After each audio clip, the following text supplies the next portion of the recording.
Universo Épico no ar e no programa de hoje nós vamos bater um papo sobre quadrinhos. E já está conectado aqui comigo o Marcel. Tudo bem, Marcel? Tudo bom? Tudo bom, Michel? Tudo jóia. Marcel, que veio falar do seu último lançamento, né, Canil, que faz parte aí de uma trilogia. Vamos contextualizar para o pessoal de casa, né? Então, para eles entenderem Canil, vamos começar lá do início da trilogia, que começa com Carniça, é isso? Isso. Bom, eu sou um quadrinista bem focado em histórias de terror, né? Eu fiz uma parceria com um roteirista que se chama Rodrigo Ramos.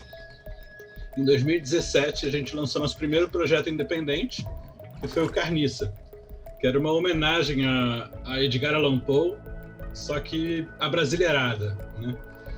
E aí foi muito legal, vendeu bem, a gente foi em muitos eventos e a gente resolveu dar continuidade a isso. Então, em 2018, a gente lançou outro projeto, que foi o Lama, que também foi muito bem. A gente lançou na CCXP de 2018. E aí a gente foi evoluindo essa ideia e finalmente lançamos o Canil, que era para ter saído no final do ano passado, mas a gente acabou aumentando o tamanho da HQ e lançamos no começo desse ano, de 2020, no caso, né? Que foi um ano complicado, mas o quadrinho ficou muito legal e aí a gente está lançando direto aí também, vendendo muito online, né? E aí Canil vem para concluir essa história? Na verdade são histórias independentes, mas a gente chama de uma trilogia porque ela cria um universo que a gente costuma chamar de Carniça Verso. Carniça é o nosso nome do nosso selo independente. E a ideia é contar histórias de terror que tenham elementos do nosso folclore brasileiro, né? Só que conectados a uma certa crítica social, né? Então, Canil, por exemplo, só para dar uma palhinha, assim, é uma história de lobisomem que se passa dentro de um presídio. Então a gente faz uma referência, assim, por exemplo, a Massacre do Carandiru, né? Só que de maneira indireta, né? Então a gente tem gostado muito de fazer esse trabalho. Ô Marcel, eu adoro terror. E como que é o público de quem curte quadrinhos, né? De terror? Porque assim, normalmente quando a gente vai pro cinema e aí vai assistir um filme de terror, a sala não tá tão lotada, né? E no quadrinho é a mesma coisa? Existe um público fiel que acompanha? Esse público é grande ou não? Eu costumo dizer que o terror, ele acaba sendo um gênero, tanto no audiovisual quanto nos quadrinhos, que ele é um nicho, mas ele é um nicho muito abrangente, porque atinge todo tipo de pessoa, né? Então você não tem uma coisa muito delimitada por classe social, por nada disso. É um tipo de história que está aí na humanidade desde sempre e atrai a atenção das pessoas, né? Então, eu até acho que, na verdade, a gente está num período muito fértil de criações de terror, né? Tanto no cinema brasileiro tem acontecido bastante coisa, e no quadrinho, especialmente, uma produção muito grande. A gente tem uma tradição do Brasil grande de quadrinhos de terror, né? Dos anos 60, 60, 70, e a gente sente que, né, estamos numa geração que tem produzido bastante coisa, e é muito diverso, assim, os estilos, e esse público pode não ser muito grande em termos de volume, mas ao mesmo tempo a gente sente que dá para atingir muita gente, né? Isso é bom. Olha só que interessante, né? Por que usar o nosso folclore? A gente acha que o nosso folclore, ele por muito tempo, ele é associado de uma maneira infantil, né? O que eu acho interessante para você trazer as crianças, trazer o interesse para as crianças, mas parece que para os adultos depois ele perde um pouco a graça, porque não é passado com tanto peso, né? Quanto ele já foi passado na sua origem, né? Essas histórias estão aí e devem ser continuadas, né? A serem contadas, né? Então a gente gosta, acho que a gente tem muita história boa para aproveitar Na verdade, tem vários quadrinistas no Brasil que fazem esse tipo de trabalho que eu acho importantíssimo, assim. A própria Netflix, né, tá produzindo uma série original brasileira e aproveitando do universo, o folclore, né, brasileiro, com vários personagens. E é uma tendência de aproveitar esses personagens, de utilizar esses personagens, ou o pessoal está descobrindo agora essas possibilidades? Eu não sei, eu não sei dizer se é uma tendência, mas eu acho que é uma coisa que é presente. A gente, em cada época, vai ter diferentes ações usando o nosso folclore. Acho que nesse momento, nessa área mais de terror e suspense e tal, tem aparecido bastante. Porque eu acho que o sucesso de outros folclores, de outras culturas do mundo, na cultura pop, pode ter sido acendido um sinal de que a gente também pode fazer isso de uma maneira muito bacana, né? E aí, em Canil, o pessoal que, né, ficou curioso e vai adquirir aí o quadrinho e vai acompanhar, né, o que eles podem encontrar nesse quadrinho? Bom, Canil é uma revista em formatão assim, ó. É uma revista colorida, tá? É uma história curta, mas ela é bem... eu acho que é a história mais sangrenta que eu já desenhei na minha vida, assim. Para quem gosta de terror, é bem forte, assim. Mas eu acho que para quem gosta de um pouco de crítica social, mas sem perder o entretenimento de uma história de ação, eu acho que vai gostar bastante, assim. Mas a gente diz que é o nosso roteiro mais direto ao ponto, assim, sabe? A gente acha que o Carniça foi um primeiro experiência, o Lama a gente tentou fazer algo um pouco mais complexo, e o Canil a gente equilibrou a coisa, assim, um roteiro mais simples, mas a história está funcionando bem direitinho, assim. A gente sempre pontua isso, né? Que seja um livro, um quadrinho, os artistas, eles, né, trazem o entretenimento, mas tem ali uma reflexão, tem ali uma crítica. Fala um pouco mais dessas críticas que você colocou na sua obra. O Canil, especialmente, a gente trata indiretamente do assunto da superlotação, né, dos presídios, tem a questão da corrupção, né, porque a gente sente que o terror, ele e sempre foi, uma maneira de pontuar os medos da humanidade, né, em determinadas épocas, né? Então, a gente sente que no Brasil não falta problema para a gente falar sobre, né? Então, eu acho que o terror aqui é muito fértil. Então, eu acho que é uma alegoria usar a ficção para a nossa realidade que já é tão pesada, né? Então, por mais que você faça uma história com muita violência gráfica ou um monstro e tal, isso são formas de você representar coisas que na realidade podem ser muito pior, né? E é isso que me atrai o Rodrigo, usar o terror como uma alegoria para os problemas da realidade, né? Marcel, você e o Rodrigo pensaram na hora de vamos elaborar, né? Vamos escrever aqui o enredo, pensar no enredo, e aí depois os quadrinhos, as ilustrações, né? Vocês pensaram num projeto totalmente físico ou também virtual, digital, né? Qual é a proposta de vocês? Ou não, vamos para os dois caminhos, né? No caso desses 3 primeiros trabalhos, a gente pensou bem na questão do quadrinho físico mesmo, voltado para venda em eventos, né? Até porque esses eventos estavam acontecendo frequentemente, né? E eu vou em muitos, né?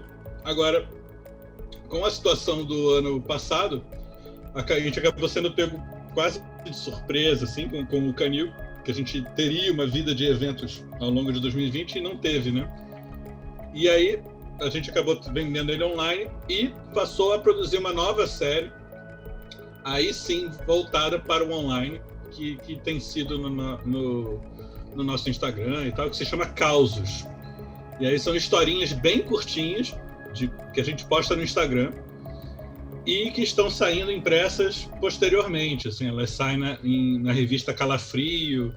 A gente futuramente pode compilar numa edição física essas histórias, mas aí sim a gente já está pensando diretamente no online, né? Hoje em dia, acho que a gente tem que estruturar cada vez mais forte a nossa loja online, né? E a publicação também precisa ter pelo menos uma perna, né? Um braço ali no online, né? Ou seja, vocês tiveram que pensar em várias estratégias, né, para poder sair, né, ou passar pela pandemia, pelo distanciamento social, porque a gente não tivemos eventos, né? Então esses eventos foram online e aí vocês lançaram então de várias estratégias para conseguir atrair o público. É isso? Na verdade a gente acabou fortalecendo mais o Instagram, principalmente, né? E as vendas online até que estão sendo legais, assim, né? E esse tipo de ação que a gente está fazendo agora, né? Que é o bate-papo online, assim, é uma coisa que potencializou demais também o trabalho, né? Acho que a gente nunca fez tantas lives e tantos debates e bate-papos e se expôs mesmo, assim, do que antes da pandemia, né? Isso acabou sendo uma mudança que acabou sendo interessante, de certa forma, para a gente repensar maneiras de divulgação, né? E aí, né, o pessoal que curte quadrinhos, ilustrações, né? Que técnicas vocês usaram nele? Eu basicamente sou um desenhista que experimenta bastante, assim, eu uso muito material. Só que pela praticidade, eu normalmente trabalho no digital, né? E o meu digital parece um pouco o trabalho feito com tinta, com giz, pastel e tal. Mas eu acho que assim, isso é uma coisa que cada um vai se adaptando, e para cada história também você pode experimentar técnicas diferentes, né? Eu acho que a técnica é uma ferramenta, né? É uma ferramenta que deve estar a serviço da história, né? Então eu acho interessante que eu vejo uma variedade incrível de artistas no Brasil, tanto em temáticas quanto em estilos, e isso é impressionante, assim. Então, se você está começando a fazer algum trabalho, assim, você é um artista que está começando, não tenha medo de experimentar, assim. Eu acho que faz a técnica que você sentir que é confortável para você e que combina com a história que você quer contar. Marcel, né, para chegar no livro físico, né, como é que foi esse trabalho de independente? Vocês correram atrás de recursos próprios? Ah, não, vamos fazer aqui um financiamento coletivo. Como é que foi essa caminhada, nessa jornada? No caso do meu trabalho com o Rodrigo, até então, a gente sempre bancou sozinho, né? A gente divide os custos e divide os lucros, né? Então, a gente junta o dinheiro, normalmente uma publicação ela se paga e aí o que a gente junta depois paga a próxima. Mas o financiamento coletivo é a ferramenta que o pessoal mais tem usado e é muito interessante, e a gente mesmo pensa em fazer também nos nossos próximos trabalhos, né? É que a gente sente que precisa ter um público cativo, né? Para você já viabilizar esse financiamento coletivo de uma maneira ágil e sem tanto trauma, né? Sem a frustração de não conseguir, né? Mas, cara, o independente precisa meter a cara mesmo e encarar que dá para fazer, né? Não é tão difícil assim, não. Eu acho que o pessoal tá curioso pela história, né?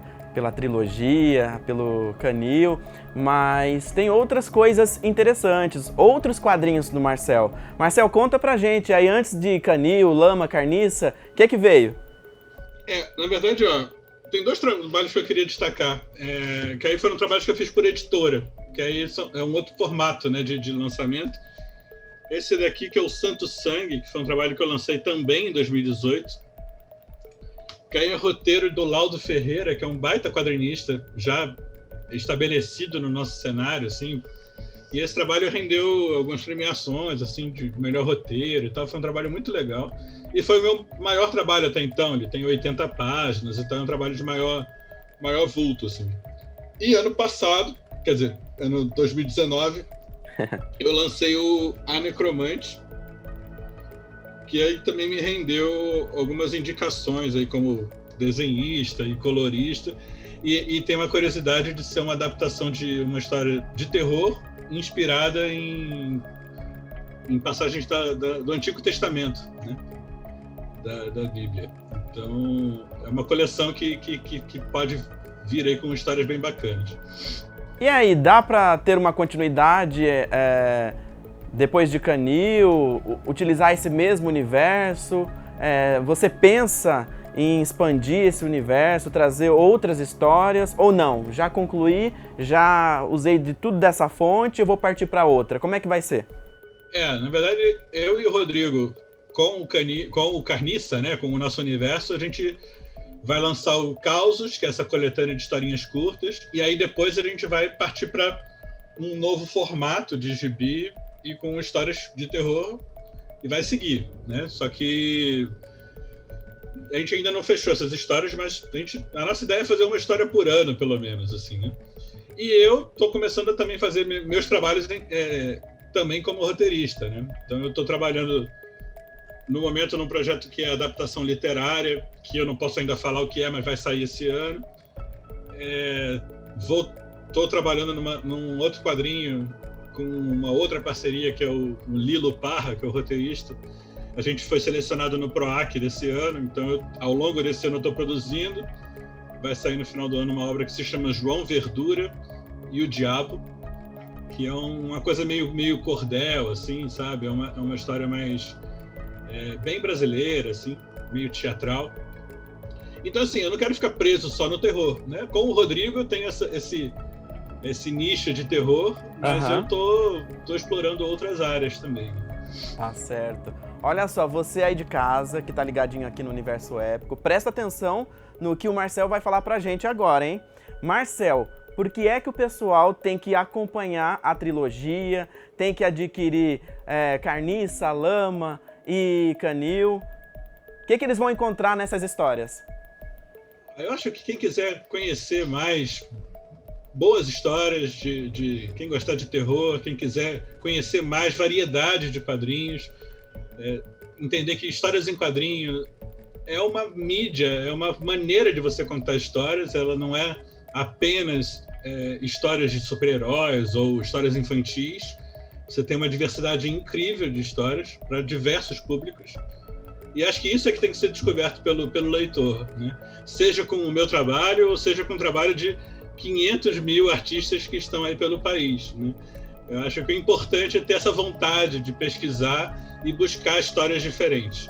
Então, está mais do que convidado para passar no meu site. Posso falar? Claro!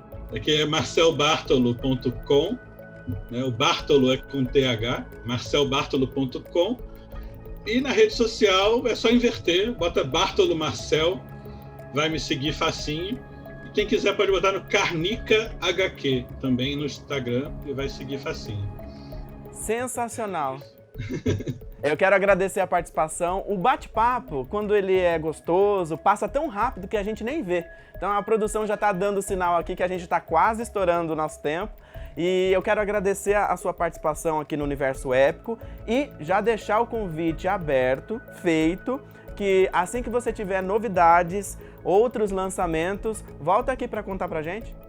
Legal, Michel. Eu quero agradecer o convite, foi muito bacana. E com certeza, tendo essa adaptação literária lançada e o João Verdura já mais avançado, vai ser muito bacana poder falar desses trabalhos com vocês. Valeu, Marcel. Ponto final no Universo Épico. A gente volta na próxima semana. Tchau, tchau.